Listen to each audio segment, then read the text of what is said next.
پھر امام بخاری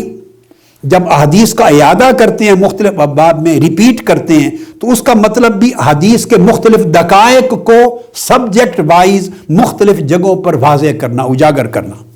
اور اس میں سے لطائف اور فوائد کا استنباط کرنا، ڈیرائیو کرنا مختلف چیزیں، وہ مقاصد لے کر گویا دین اور شریعت کی تعلیمات، ہدایات اور علوم اور معارف یہ احادیث کے ایک ایک لفظ سے، ایک ایک جملے سے نکال کے ایک پورا سمندر پیدا کرتے چلے جاتے ہیں۔ ان کا مقصد ٹیکسٹ کو جمع کرنا نہیں تھا کہ بہت سارے ٹیکسٹ جمع ہو جائیں یا بہت ساری سندات اسانید جمع ہو جائیں، بلکہ ان کے ساتھ استنباط کر کے معنی، مطالب شرعی، دینی، علمی، ادبی، فقہی، روحانی، اخلاقی ساری چیزیں ایک جمع کر کے حدیث صحیحہ کے ذریعے امت کو دیا جائے۔ اس میں زہد اور ورع بھی تمام چیزیں آ جاتی۔ پھر اس طرح امام بخاری تراجم الابواب جب بناتے ہیں تو میں نے کہا کبھی صرف صحابی کا بغیر سند کے، تراجم میں سند نہیں دیتے، صحابی کا حوالہ دے دیا، تابعی کا حوالہ دے دیا، کبھی آقا علیہ السلام کی حدیث کا ایک ٹکڑا دے دیا، متن کا ٹکڑا دیا، کوئی سند نہیں دی، قرآنی آیات دے دی، اقوال دے دیے، تاریخی حصہ کوئی سیر کا دے دیا، دے کے تھیم جب مکمل ہو گیا اس کے بعد امام بخاری اپنے اسلوب کے مطابق پوری کامل سند کے ساتھ حدیث لے آتے ہیں۔ گویا اس سے جو احتجاج اور استناد کرنا ہے، جو ثابت کرنا ہے، وہ پہلے بیان کر دیتے۔ اور بعض ایسے مقامات بھی ہیں کہ آپ نے ایک باب قائم کر دیا، صرف آیات قرآنی بیان کر دی ہیں اور حدیث کو اگلے چیپٹر میں جا کے شروع کیا، اس میں جب کچھ اقوال بیان کر دی ہیں، اس طرح بھی کر دیا امام بخاری نے۔ کئی فتاوی صحابہ دے دیتے ہیں اس تھیم کو ثابت کرنے کے لیے، یعنی کوشش کی ہے کہ ہر چیز ضروری ایک سبجیکٹ کے تحت اس کے اندر اشارتاً یا تفصیلاً جمع ہو جائے۔ اور اس کے ساتھ پھر یہ کتاب تراجم الابواب کی شکل میں فقہ البخاری بن گئی ہے، وہ امام بخاری کی اپنی فقہ بن گئی ہے۔ ان کے بارے میں بعض لوگوں کا خیال ہے، شاید وہ خود سمجھتے ہوں کہ وہ ایک فقیہ مطلق ہیں، یعنی مذاہب فقہ میں کسی کے ایک مقلد نہیں تھے، خود اپنے آپ کو مجتہد مطلق کے درجہ سمجھتے تھے، اور اس کتاب نے ثابت بھی کیا کہ بڑا اونچا درجہ تھا، مجتہد کا درجہ تھا۔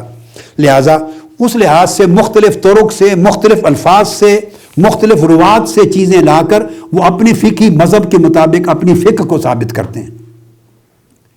اب کسی کا اگر فقہ کے ساتھ اختلاف ہو سکتا ہے، اس کے لیے واجب نہیں ہے وہ امام بخاری کے فقہی مذہب کو لے،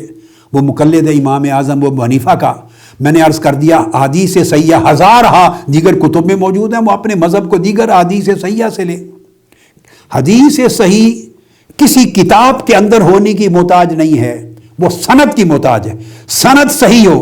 بھلے اس کو امام مالک نے روایت کیا، بھلے امام ابو حنیفہ نے روایت کیا، بھلے امام شافعی نے روایت کیا، خواہ امام عبداللہ بن مبارک نے روایت کیا، وکیع بن الجراح نے، سفیان ثوری نے، خواہ امام احمد بن حنبل نے، خواہ امام ابن ابی حاتم نے، خواہ امام ابو زرع نے، کسی نے روایت کیا، خواہ امام بہقی نے، امام طبرانی نے، عبد الرزاق نے، کسی نے روایت کیا، ابن ابی شیبہ نے، امام دارقطنی نے روایت کیا، امام دارمی نے روایت کیا۔ یہ خود امام دارمی اقران ہے امام بخاری امام مسلم کے، امام مسلم کے شیخ ہیں۔ کسی امام نے روایت کیا ہو اپنی سند کے ساتھ، اسناد یعنی سند کا صحیح ہونا شرط ہے، اس سے آپ اپنا مذہب اخذ کر دیں، عقائد اخذ کریں، احکام اخذ کریں۔ اس کے لیے شرط نہیں کہ بخاری میں ہو یا مسلم میں ہو یا ابو داود میں ہو یا نسائی میں ہو یا فلاں کتاب میں ہو یا فلاں میں نہ ہو۔ حدیث صحیح کے لیے سند شرط ہے، کتاب شرط نہیں ہے، کوئی مصنف شرط نہیں ہے۔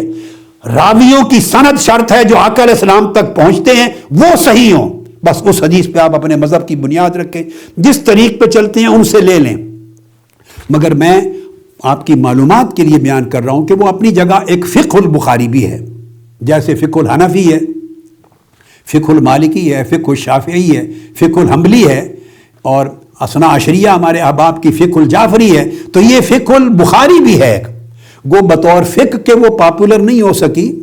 مگر بہر صورت دین کے احکام، شریعات اور احکام فقہی کا بہت بڑا ذخیرہ قرآنیات کے ذریعے اور حدیثیات کے ذریعے امام بخاری نے دے دیا ہے۔ یہ بہت بڑا احسان ہے امت پر۔ تو اس طرح ان کی وہ فقہ البخاری ہے، اس کی کبھی تصریحاً بیان کر دیتے ہیں، اور ابواب اس وجہ سے زیادہ قائم کیے ہیں چونکہ حکم نکالنا ہے، اس سے فقہ ایک ثابت کرنی ہے، ایک مسئلہ ثابت کرنا ہے، جو نقطہ ان کے ذہن میں ہے یا ان کا مذہبی رجحان ہے، استدلال سے ثابت کرنا ہے، لہٰذا اس حدیث کو اگر کئی مرتبہ بھی بیان کرنا پڑا تو جب چیپٹر قائم کرتے ہیں اس سے امام بخاری کی فقہ معلوم ہو جاتی، ان کا مذہب فقہی معلوم ہو جاتا ہے، یا ان کا رجحان فقہی معلوم ہو جاتا ہے، یا رجحان علمی معلوم ہو جاتا ہے، یا رجحان اصول معلوم ہو جاتا ہے کہ اصول دین میں عقیدے میں رجحان کدھر ہے، فقہ میں رجحان کدھر ہے، مسئلے میں ان کا رجحان کیا ہے۔ وہ جو ٹائٹل قائم کرتے ہیں باب، اس سے واضح ہو جاتا ہے، اس کے نیچے جو مواد لاتے ہیں اس سے پتہ چل جاتا ہے۔